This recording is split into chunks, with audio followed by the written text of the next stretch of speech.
అయ్యా నమస్కారం. నా పేరు బెర్లిన్. ఇక్కడే పక్కనే ఉంటాం. మూవీస్ రిలీజ్ అయ్యాక వచ్చి రివ్యూ చేస్తుంటాం. సో ఈరోజు మనం రివ్యూ ఇచ్చే ఫిలిం పేరు మట్టి కుస్తీ 2.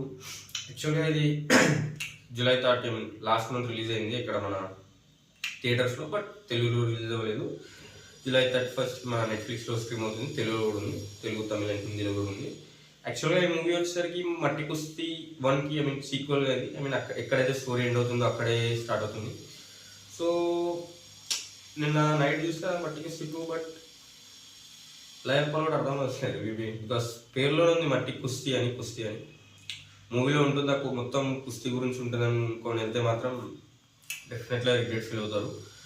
జస్ట్ ఒక 2-3 యాక్టింగ్ సీక్వెన్స్ తప్పిస్తే మూవీలో ఎక్కడ కుస్తీ మీద అయితే అంత పెద్దగా లేదు. పార్ట్ 1లో ఉంటుంది, బట్ పార్ట్ 2లో వచ్చేసరికి ఏంటి అంటే ఎక్కువగా వైఫ్ అండ్ హస్బెండ్ బాండింగ్ కానీ ఒక పేరెంటల్ థింకింగ్ కానీ ఏంటి, ఒక సొసైటీలో ఒక ఫీమేల్ హీరోయిన్ ఆడుతుంది కదా కుస్తీ. సో అందరు ఎలా ఉంటారు దీని మీదనే మొత్తం కాన్సన్ట్రేట్ చేసినట్టు అనిపించింది నాకైతే.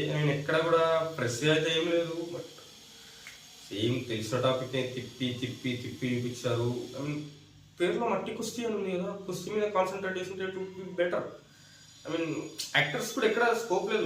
హీరోయిన్కి ఏమో కుస్తీ ఆడాలి, హస్బెండ్తో ఇష్యూస్, అది హస్బెండ్ హీరో గారి కూడా కొన్ని చోట్ల నవ్వుతారు, కొన్ని చోట్ల చూస్తారు. ఎక్స్ప్రెషన్స్ కూడా పెద్ద ఏమనిపించలేదు నాకు. యాక్టింగ్ పరంగా కాదు, బట్ స్కోప్ లేదు తనకి స్టోరీలో.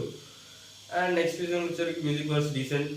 అండ్ మూవీ వచ్చేసరికి అసలు చూడొచ్చా భయ్యా అంటే ఐ వుడ్ రికమెండ్ ఫర్ ఫ్యామిలీస్కి అయితే ఓకే, కొద్దిగా ఫన్ ఉంటుంది. ఒక క్యారెక్టర్ వల్లే కొద్దిగా డోంట్ స్పాయిల్ ఇట్. ఒక క్యారెక్టర్ వల్లే కామెడీ ఉంటుంది. అది కూడా కామెడీ ఉంటుందా భయ్యా మొత్తం అంటే కొన్ని చోట్ల బాగుంటుంది, కొన్ని చోట్ల ఏమో ఇప్పుడు నవ్వాలంటారా దీనికి అన్నట్టు ఉంటుంది. సో కామెడీ అయితే okay, little bit okay. You can watch it. ఒక 5 గివ్ ఇట్ అరౌండ్ 2.5. ఎందుకు భయ్యా అంటే పార్ట్ 1 చాలా బాగుంటుంది. పార్ట్ 1 చూడండి. యాక్చువల్లీ కంటిన్యూషన్ కాబట్టి మీరు పార్ట్ 1 డెఫినెట్లీ చూడాల్సింది. పార్ట్ 1 చూడకుండా పార్ట్ 2 చూడడం కష్టం. పార్ట్ 1 బాగుంది. పార్ట్ 2 నాకైతే ఎందుకు పార్ట్ 1 పేరు చెడగొట్టినట్టు అనిపించింది. సో చూడొచ్చు అంటే you can definitely watch it with family. సోలోగా చూస్తా, ఫ్రెండ్స్తో చూస్తా అంటే you won't like it. But family entertainer అంటే డెఫినెట్లీ ఒక ఫ్యామిలీ ఎంటర్టైనర్. ఒక 5 2.5. Thank you.